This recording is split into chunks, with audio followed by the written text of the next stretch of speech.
আসসালামু আলাইকুম। ডালিয়া ছবি চ্যানেলে আপনাদের সবাইকে আবারও একবার স্বাগত জানাই। দূরে এবং কাছে যে যেখানে আছেন আলহামদুলিল্লাহ অনেক ভালো আছেন। আমিও আল্লাহর রহমতে অনেক ভালো আছি। আজকে আমি আপনাদেরকে দেখাবো আমি আগে কীরকমভাবে কাঁথা সেলাই করতাম আর এখন আমি কীরকমভাবে কাঁথা সেলাই করি, আর এই দুইটার ভিতরে কীরকম পার্থক্য। আমার ভিডিওটা যাদের ভালো লাগবে তারা কিন্তু আমার চ্যানেলটা সাবস্ক্রাইব করে নিতে পারেন। আর অবশ্যই কমেন্টে আমাকে বলবেন আমার কথাগুলো আপনাদের কেমন লাগে। আর একটা লাইক দিতে কিন্তু ভুলবেন না। আপনার একটা লাইক কিন্তু আমার এই ভিডিওটাকে আরও অনেকের কাছে পৌঁছাই দেবে। তাই অবশ্যই আমার ভিডিওটাকে একটা লাইক করবেন। আর এখন চলেন আমি দেখাইতেছি কীভাবে কাঁথা সেলাই করলাম। এই যে কাঁথাটা দেখতে পারতেছেন, এই কাঁথাটা কিন্তু আমি প্রথমে সেলাই করছিলাম। আর এই কাঁথাটা আমি ভারী কাপড় দিয়ে সেলাই করছিলাম। আর এই কাঁথাটা এত শক্ত হয়েছে যে এটা কিন্তু ব্যবহার করার মতো হয় নাই।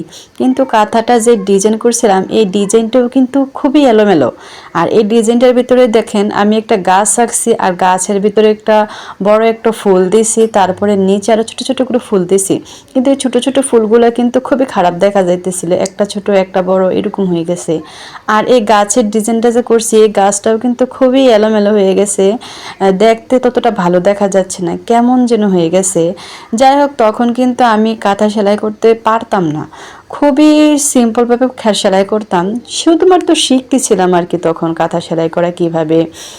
এই ডিজাইনটা কিন্তু আমি নিজেই করছিলাম, কিন্তু তখন তো বুঝি নাই যে কাঁথা এভাবে সেলাই করলে খারাপ দেখা যায়। যাই হোক, চেষ্টা চালাই গেছে, আমি কিন্তু পারি না বলে বইসা থাকি নাই, অনেক কষ্ট হয়েছে, তারপরেও কিন্তু সেলাই করছি। আর এই গাছের যে মোটা লাইনগুলো দেখতে পাচ্ছেন এই লাইনগুলো কিন্তু আমি একটা এক্সট্রা সেলাই করছি, এটা হল যে ক্রস সেলাই। আর তারপরে দেখেন এই কাঁথাটা কিন্তু একটু দধি কালার কাপড়ের ভিতরে কিন্তু আমি যে সাদা আর লাল আর সবুজ সুতাটা দিছি, এই সুতাটা কিন্তু কাঁথার ভিতরে দেখাই যায় না। আর এই দেখা না যাওয়ার কারণে কিন্তু কাঁথাটা খুবই বাজে হয়ে গেছে। আর এই সেলাইটা যে এত কষ্ট করে করলাম এই কষ্টটাও কিন্তু আমার বিফলে গেছে। তো আপনারা যারা কাঁথা সেলাই করবেন তারা কিন্তু অবশ্যই, আমি আপনাদেরকে সবসময় বলি যে কাপড় কেনার পরে সুতাটা ম্যাচ করে দেখবেন যে আসলে এই কাপড়ে এই সুতাটা মানানসই হয় কিনা, আর এটা দেখতে কেমন দেখা যাবে। আর আমার মতে এরকম এত কষ্ট করে কাঁথা সেলাই করার পরবর্তী যদি কাঁথার সৌন্দর্য নষ্ট হয়ে যায় তাহলে কিন্তু এইটা সেলাই করার কোনো মানেই হয় না। যাই হোক, এখন আসেন আমার যে এখনকার যে কাঁথাগুলো, মানে এখন আমি যে কাঁথাগুলো সেলাই করি, আর এই কাঁথাগুলোও কিন্তু ডিজাইন আমি নিজেই করি। কিন্তু দেখেন আগের কাঁথাগুলো থেকে এখনের কাঁথাগুলোর ডিজাইনের কতটা পার্থক্য। আর অবশ্যই কিন্তু আপনারা আমার ভিডিও দেখে বুঝতে পারতেছেন। আর এই কাঁথাগুলোর ভিতরে ভিতরে একটু ভরাট করার ফলে কিন্তু কাঁথার সৌন্দর্যটা ওই কাঁথা থেকে কিন্তু অনেক গুণ বেড়ে গেছে।